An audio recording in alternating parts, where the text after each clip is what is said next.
Thank you, Phyllis. And thank you to everybody here to stay this long and to be part of this very somber occasion. The bombings of Hiroshima and Nagasaki, of course, are among the most significant events in world history, and we must never forget. My heart genuinely extends to all the survivors and their families here today and honors the memory of all the innocent lives shattered by this unimaginable travesty. We must never let this happen again. In 1945, when those first atomic bombs were dropped, just the US had such deadly power.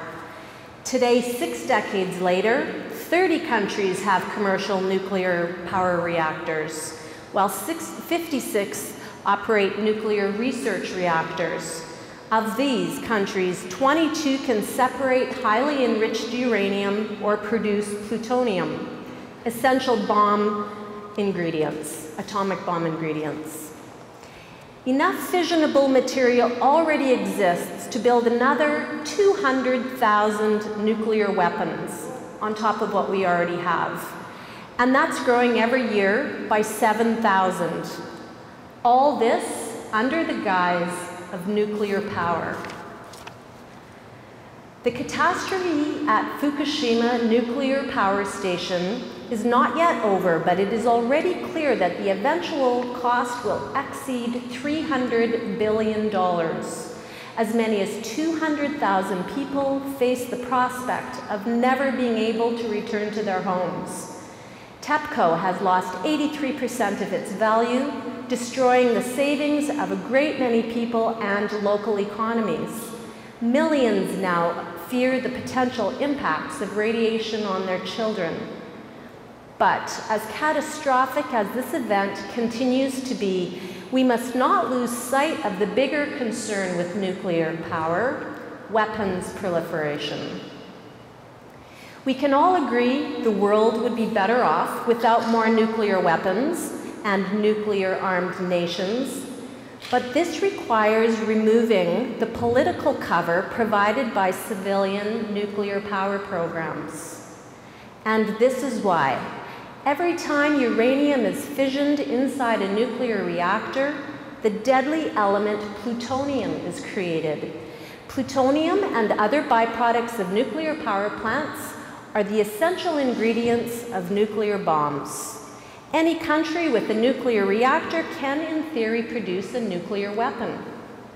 And they are. We've learned this the hard way. The original 5 nuclear weapon states are now 9, and they're about to be joined by a 10th. All of the newcomers acquired their weapons under the guise of developing civilian nuclear power programs. As just one example, India covertly used plutonium from a Canadian-supplied reactor for its inaugural blast in 1974. Today, India has 60 to 80 nuclear warheads, yet still refuses to sign the Nuclear Non-Proliferation Treaty, or the NPT. Despite this, Canada intends to make major uranium exports to this nuclear weapons state and its regional arch-rival, Pakistan. By contrast, Australia has refused to sell uranium to these non-NPT states. Shame on Canada. The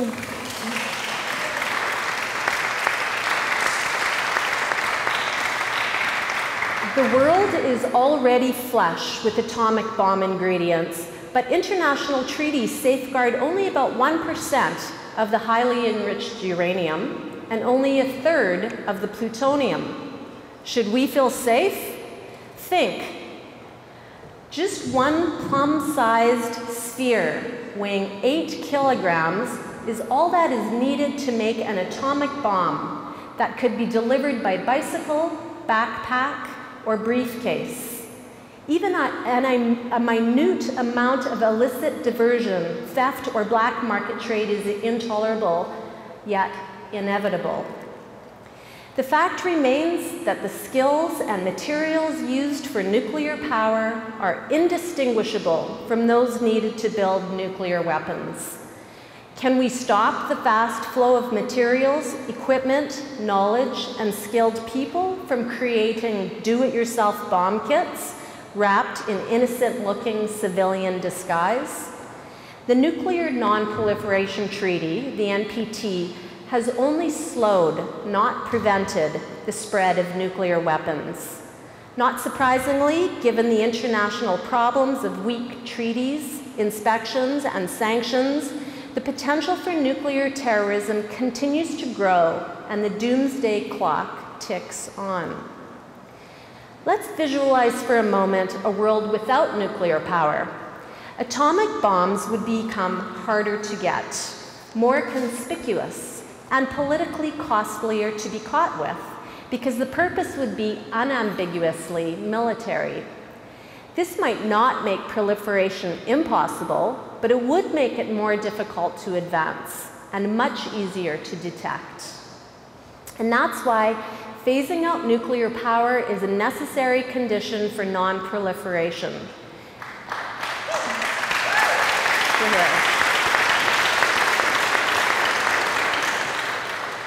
Atoms cannot be made to work for peace without making them available for war.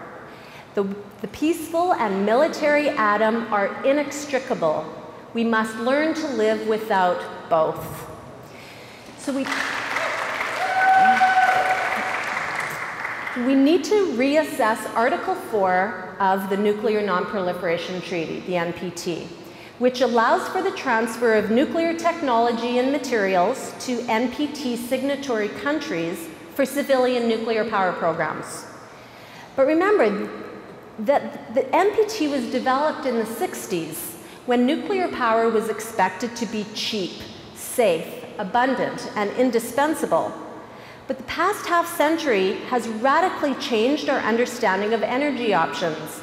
Now we have cheaper, faster, more elegant ways to meet our energy needs that don't create deadly, long-lasting waste or safety and security concerns. Indeed, the market has spoken.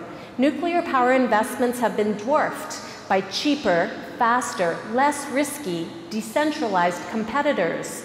Called micropower, these options include cogeneration, as well as renewable sources of energy like solar, wind, geothermal, hydro, and of course conservation. The shift away from centralized nuclear and fossil fuel plants of the last century to renewables and efficiency is now well underway. In recent years, global green power investments have delivered 30 times more energy than new investments in nuclear plants.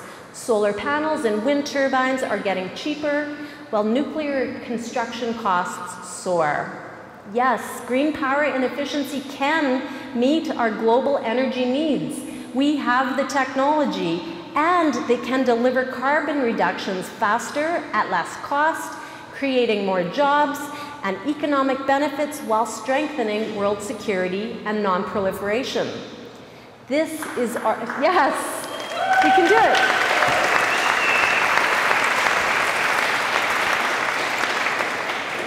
This is our golden opportunity to marry environmental and security realities with our stated non-proliferation goals.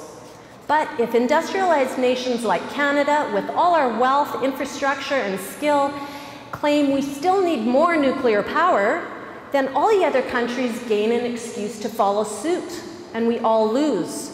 On the other hand, if we pursue non-nuclear alternatives that work better and cost less, as the market confirms, then less endowed countries can pursue the green energy path too, and we all win.